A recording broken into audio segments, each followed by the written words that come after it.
What's good, everybody? It's your boy, the Coach, and welcome to our passion project, our tribute to the greatest reality show on TV today, 90 Day Fiance. We call this show 90 Day Our Way with Coach and the Kid, Jonathan Coachman, Cody Merrow. Cody, welcome to the show once again. How was your week? Oh, it was great. It was great. We're back. There's tons to talk about, tons of drama, tons of relationship issues, and simply put, Coach, I'm excited to be here.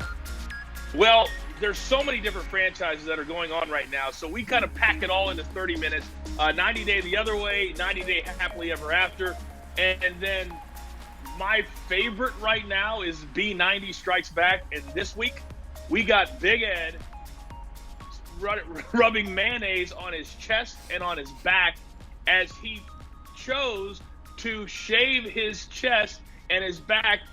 It was one of the most engaging yet disgusting things I've ever seen. I can't get enough of Big Ed, and I'm starting this on this show this week. I want people to start helping us, reaching out to Big Ed and becoming the third co-host for this show, because he can't miss TV. He is that good, but I don't ever want to see him with his shirt off again and shaving his back and his chest. Do you? Well, Coach, if we have to exchange you and Ed going to a waxing parlor in exchange for him being on the podcast, sometimes we just have to do what we have to do. We got to suck it up. All right, Big Ed, if you're listening, get us. Call us. All right, it's time now for the main event.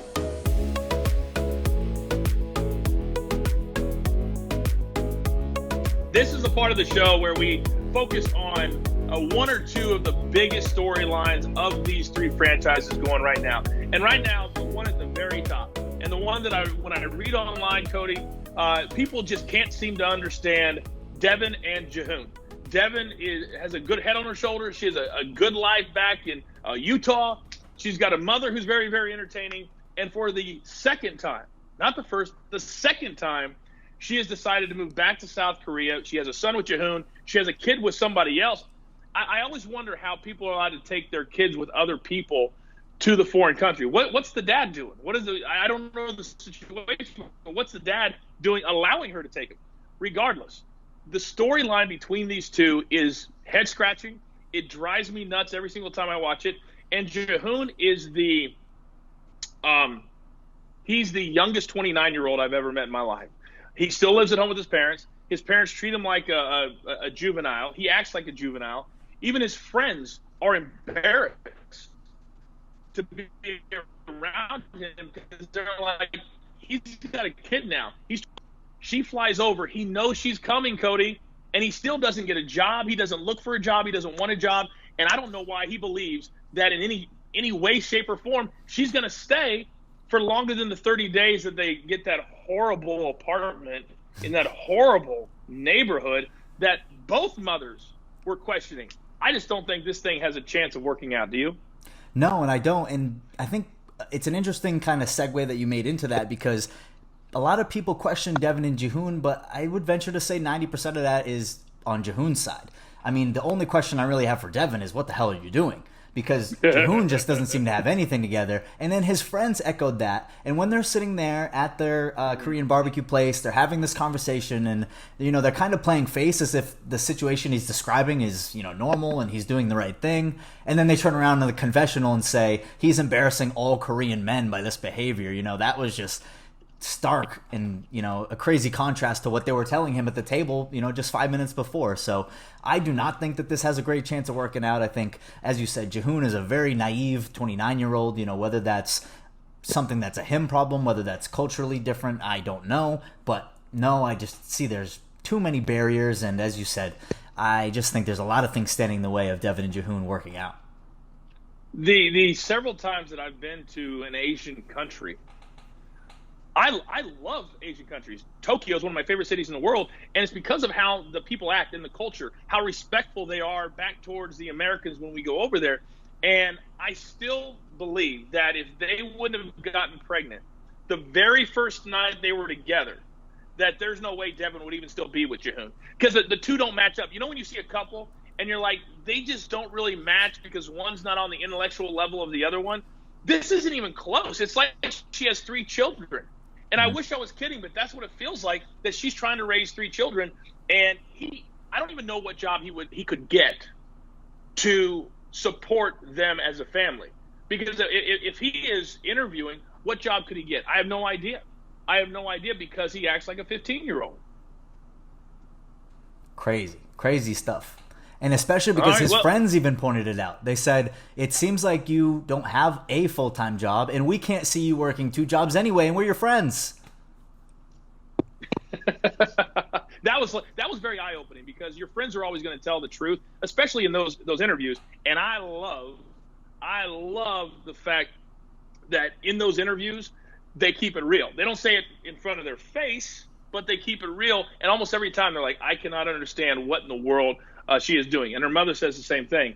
We're going to bring up Jihoon and Devin a little bit later in the show in our one-word segment as well, because Devin's mother is absolute podcast gold. All right, our other couple here in the main event this week, Cody, our favorites from Moldova, Andres and Elizabeth. And last week on the show, we discussed how Andres has been he announced at the birthday party that they were going to have a wedding in Moldova in just 5 or 6 weeks.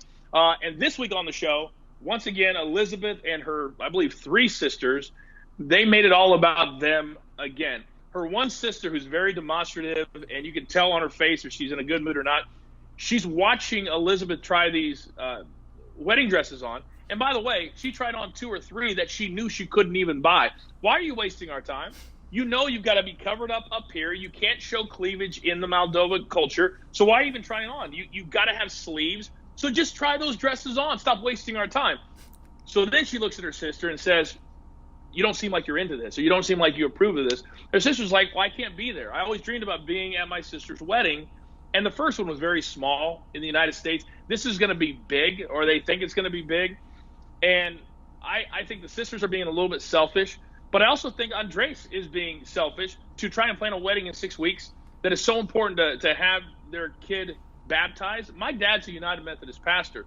You can baptize a child anytime. I know their cultures, there's some rules, but come on. This, to me, is getting way more stressful than it needs to be. And then he drops the bombshell that he plans on staying over there for 3 weeks.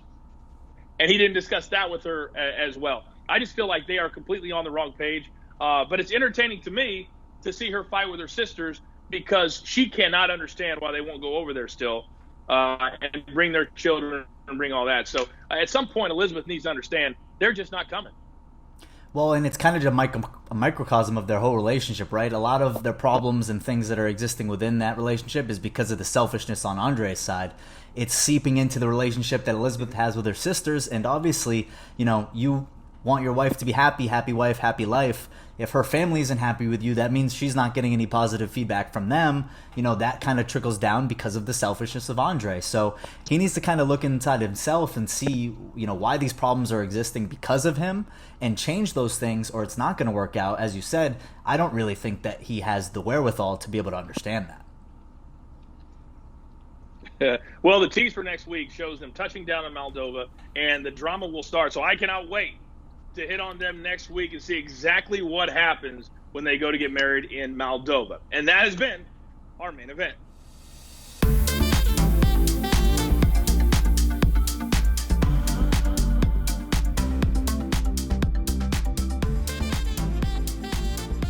Time now for a brand new segment here on 90 Day Our Way called Say What? There were so many, Cody, quotes this week that I had to rewind my DVR to make sure I heard it correctly. And I came up with the segment because we've got to talk about some of these quotes that these characters, I won't even call them cast members, characters use when they're in their everyday lives, so to speak. So give me the first one we have on tap today. So the first one we got here is a crazy blind date that Larissa went on with someone who seems to look like a mix of Scott Disick and Donald Trump Jr. Now, Coach, I was just blown away by some of the things that Larissa had to say in this, especially the fact that it's a first blind date. What did you have to say about it? Well, I wasn't even so concerned with what she said, because she went into all of her stuff with Colt and how she got in trouble and she got arrested. And I was like, okay, maybe she just wants to be honest. What made me stop and rewind was the Scott Disick / Donald Trump Jr. character, who had the slick back hair and the whole thing. He said when they walked up, I'm from Oklahoma. I was raised right, never to show up with nothing in my hands. Basically, always show up with flowers or a gift or something. I was like, you know what? We're off to a pretty good start.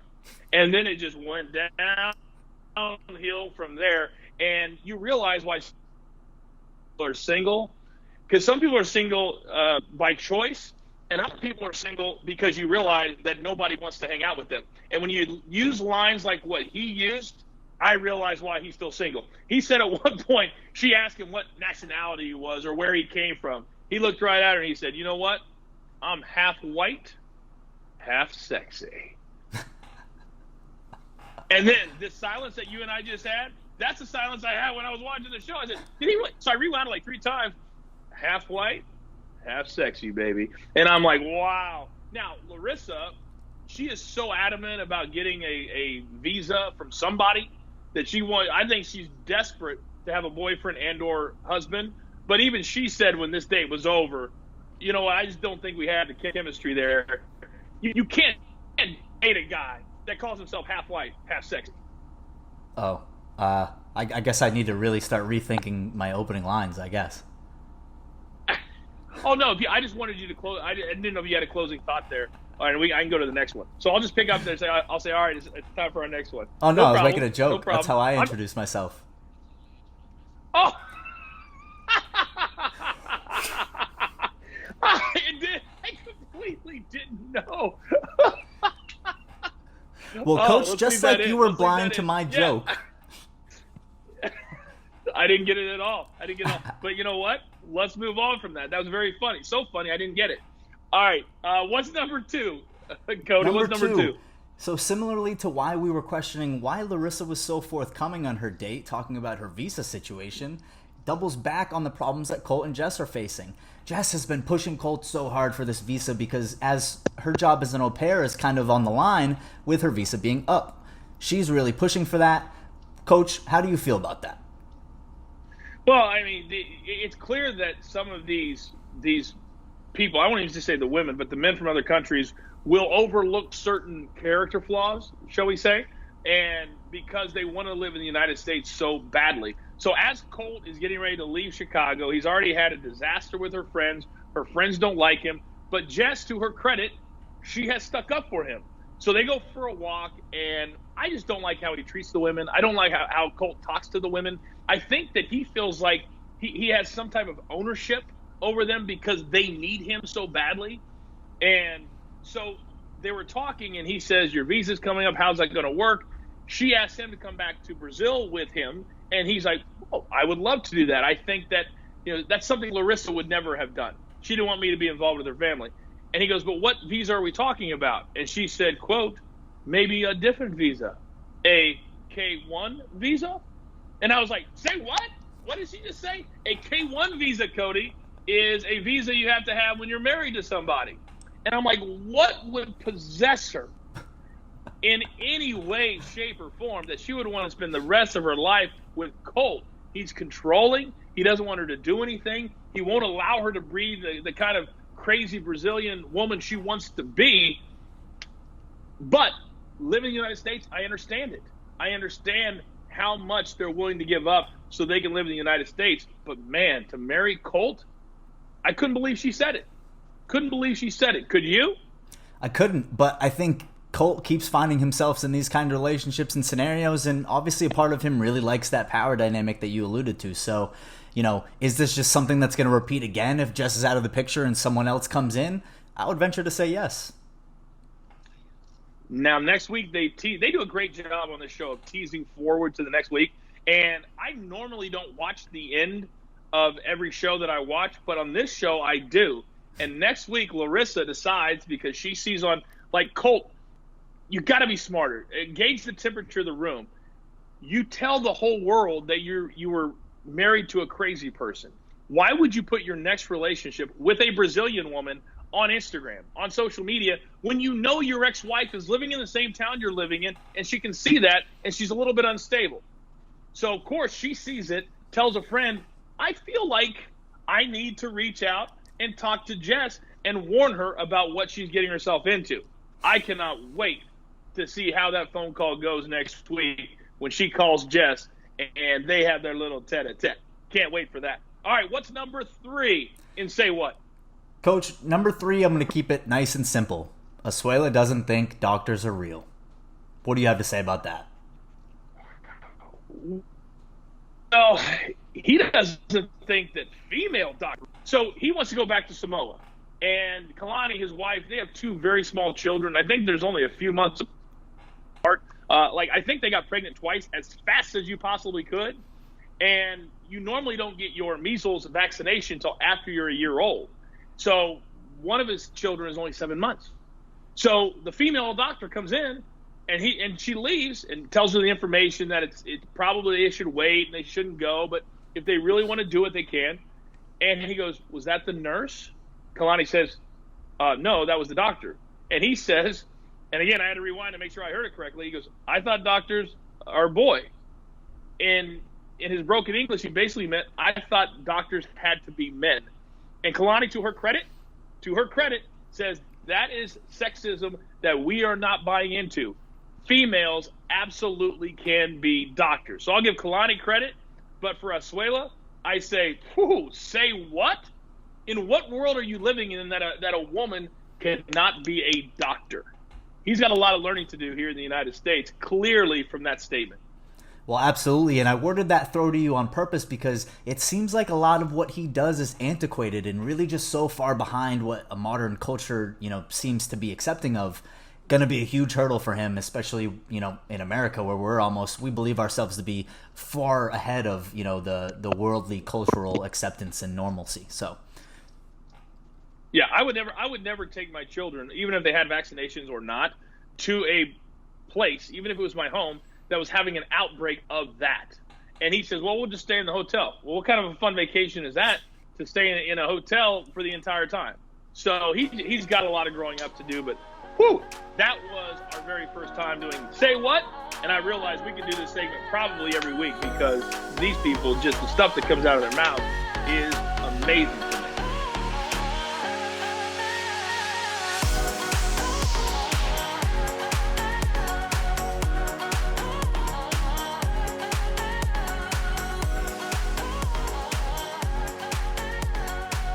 All right, it's time for my favorite segment of the week where we throw everything into a pot and mix it up with a little something we like to call one word. Cody, what do we got? So, Coach, I want one word for you about Tanya's trepidations about coming back into her career. She went to the doctor, she got her ankle checked out, and her knee. The doc says it's going to be 8 to 12 weeks before she can be behind a bar. Coach, one word. Whoa. You said career? You're calling bartending a career? That's a job. So my one word for her getting the news that she can't bartend for 12 more weeks is change. As in change your thought process and go get a career. Because bartending is something you do in your early 20s until you find a job that you're going to do for the rest of your life, or at least go after something. They argue so much over the fact that she drinks a lot, he's an alcoholic, he goes to try to get a bartending job while she's at the doctor. And the owner of the bar gives him a few Guinness. He comes home drunk. She's furious. And I think she was more upset that she found out that for 12 weeks, that's quick cash. I used to be a waiter. I understand when you need money now, that's the fastest way to get it. But this could be a blessing in disguise for her where she can start to grow up because they're not 22. They're both 30. They shouldn't be relying on bartending jobs as their careers. So at some point, my one word, you got to change. Next.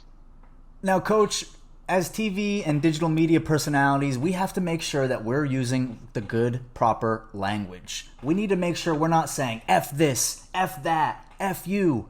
We try and keep it clean on this program with 90 Day Our Way. But you know who does not? Yes. Devin's mother. And when she went to Korea, Jihoon's family and himself were just overwhelmed. Coach, one word. Oh, poor Alicia. She was absolutely out of her element when she was driving down the tight streets when Jihoon's mom literally didn't have her blood raised at all. But Alicia thought they were going to crash every time they turned down an alley. My one word is kid. As in, Jihoon, don't kid yourself. Your mother knows the F word. Your mother's very, very intelligent, as your father is. But also, Alicia, there's a kid in the car. In fact, there's two, but only one can understand you. Stop F-bombing everything when your granddaughter is back there. And at some point, she's going to be in preschool somewhere, and she's going to start using the F word, and the teachers are going to say, where did you learn that from? And then Devin's going to have to deal with that. For the show, it's hilarious and it's funny.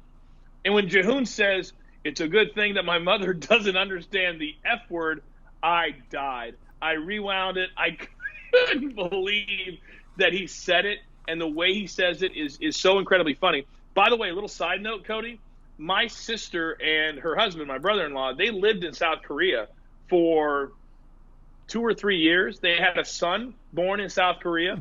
My 2 nieces, who were already alive when they moved there, they are basically fluent. They went to an all Korean-speaking preschool. So when they were 3 and 4, they could have conversations in Korean. Wow. And so if Devin can stick it out, it could be an incredibly positive thing for her daughter to learn from schools there. Mm-hmm. But at the same time, I just don't see this happening. And Alicia, who is F-bombing everything, she wants Devin to come back with her. It's going to be interesting to see if that happens. But for now, come on. My one word for this, kid. Don't kid yourself. Next. Coach, this show and all the shows involved, they give us a lot of laughter. And you and I, we love to have a good time talking about it. But at the same time, we're grown men and we're comfortable enough with shedding a tear when we feel it necessary. And I couldn't help but become emotional when Kenny was saying goodbye to his kids. Coach, one word. I like to turn on Pillow Talk sometimes to see how other cast members react to the shows. And if people are fans of 90 Day Fiance, they know what Pillow Talk is. I hope that you and I one day are on Pillow Talk to talk about. But this one, my one word is heartbreaking. They have Kenny and Armando have become my absolute favorite couple on 90 Day Fiance. They're passionate. They really just want to live their truth. He's the youngest looking 57-year-old of all time, and he has spent his entire adult life just being a father to his 3 daughters and his son, and now he's got a grandson who thinks he walks on water. And when they had to say goodbye, when it really hit him, we could have put him in Say What this week, because he said, I've never felt so much happiness and so much sadness all at the same time. And it's hard to describe the feeling that's going on in my body, but he really, for the first time in his life, in his words, was going to live with his soulmate. And Armando was only 31, but they look like they're the same age. It's the craziest thing I've ever seen. But he's going to a place that he doesn't know if he's going to be accepted. He doesn't know. Armando's father still hasn't come to grips with it, but he's walking away from the 4 people that have had his back every single step of the way, his children. And to see that bond, to see that connection, I have the same with my 2 kids. It was heartbreaking to watch him sob getting into the car and drive away. And by the way, was he driving to Mexico? I think he was driving to Mexico because he had the dog in the car with him too. Man, it was hard to watch. And I'm just praying that at the end of all of this, that they end up being a couple that's just happy, living their life in Mexico, and nobody bothers them. That's what I hope. Next. So next is right up in my wheelhouse with Binyam, the Ethiopian wannabe mixed martial artist. But that's not the only job that he has. Mixed martial artist, personal trainer, club dancer. Coach, one word to describe these jobs. Well, one word is hobby. They're not jobs. They are a hobby. Now, can he do flips and dance? Yes, he can. Does he have a six-pack? Yes, he does. And does Ethiopia look way more advanced than I thought it would? Yeah, it looks like a thriving city. But I also think my other one word was going to be shady when we're talking about him, because we keep forgetting, and he finally brought it up and it came out of his mouth, he's already had an American wife, was married for 4 years. His friends were very clear. They didn't like her. They didn't trust her. They had a son together. He says, my son does not even know me anymore.